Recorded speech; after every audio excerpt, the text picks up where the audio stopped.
رضی اللہ تعالیٰ عنہ دی کتنی شان ہے۔ اللہ تبارک تعالیٰ نے جو آپ نے عطا کی تھی کہ ساری کائنات رسول مکرم صلی اللہ تعالیٰ علیہ وسلم دے جوڑا اقدس دے ذرے نے جڑے انہوں نے اپنی اکھاں دا سرما بناون تیار ہے اور ترس دیے، لیکن قربان جائیے سیدنا ابوبکر صدیق رضی اللہ تعالیٰ عنہ دی ذات اقدس تے کہ جنہاں نے پوری مصطفیٰ دی ذات نو اپنے کندھے تے سوار کر سبحان اللہ۔ حضرت سیدنا حسنین کریمین، سیدنا امام حسن مجتبی، حضرت سیدنا امام حسین علیہ السلام، انہاں دونوں ہستیاں دی بڑی عظمت و شان ہے، اور یہ شان ہے کہ انہوں نے حضور نبی کریم صلی اللہ تعالیٰ علیہ وسلم دے پاک کندھے تے سفر کی سوار ہوئے یہ دونوں ہستیاں، لیکن دونوں ہستیاں نے جڑیاں وہ حضور دے کندھے تے سوار ہوئیاں تے عظمت پا گئیاں، تے حضور جس تے سوار ہوئے ابوبکر صدیق دے کندھے نے۔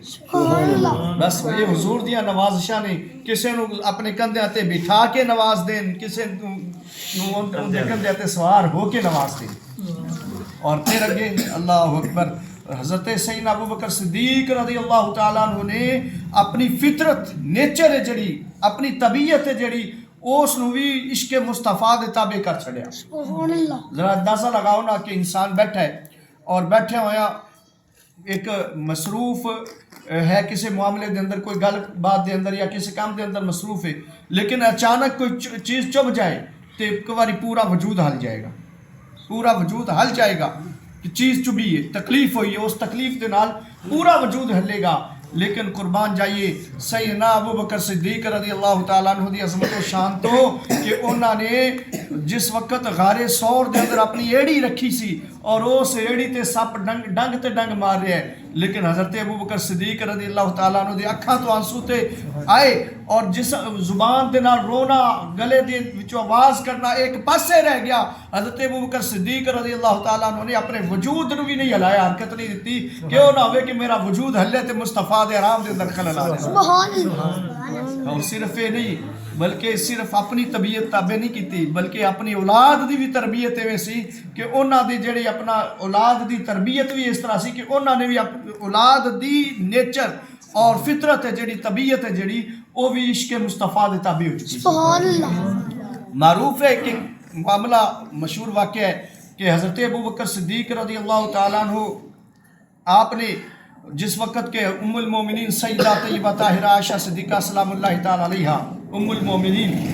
انہاں دی گود دے اندر حضور سر رکھ کے آرام کر رہے سن۔ کیا سعادتہ نے کدے صدیق دی گود دے وچ سر ہوندا ہے تے کدے صدیق دی بیٹی دے گود دے وچ سر ہوندا ہے۔ یہ سعادتہ اور کسی نوں کینوں میسر نے، اور یہ سعادتہ میسر نے تے فقط صدیق اکبر رضی اللہ تعالیٰ عنہ دے خاندان نوں نے۔ سیدنا صدیق اکبر رضی اللہ تعالیٰ عنہ کسی گل تو ناراضگی ہوئی، حضور نے جڑے وہ اپنا حضرت عائشہ دے گود دے اندر سر رکھ کے تے آرام کر رہے ہیں، اور اس ناراضگی دے اظہار دے طور تے حضرت ابوبکر صدیق رضی اللہ تعالیٰ عنہ اپنی بیٹی دے جڑے حجہ مار رہے ہیں، جسم نو حجہ مار رہے ہیں، لیکن کمال ہے کہ رسول حضرت عائشہ سلام اللہ تعالیٰ علیہ نے اپنے جسم نو حرکت دیتی ہوئے کہ تکلیف ہو رہی ہے، برداشت کر رہی ہیں، لیکن اپنے جسم نو حرکت نہیں دیتی، کیوں کہ گود دے اندر کائنات دا تاجدار سبحان اللہ، ان دے آرام دے اندر خلل نہ آوے۔ یہ سیدنا ابوبکر صدیق رضی اللہ تعالیٰ عنہ دا وعدہ ہے کہ حضرت ابوبکر صدیق رضی اللہ تعالیٰ عنہ جس وقت سفر ہجرت نصیب ہویا اس وقت بھی آپ دی جان قربان کرنو، کدے اگے ودے نے، کدے پچھے ہوندے نے، کدے سجے ہوندے نے، کدے کھبے ہوندے نے۔ یہ عظمت و شان فقط اور فقط حضرت سیدنا ابوبکر صدیق رضی اللہ تعالیٰ عنہ۔ اور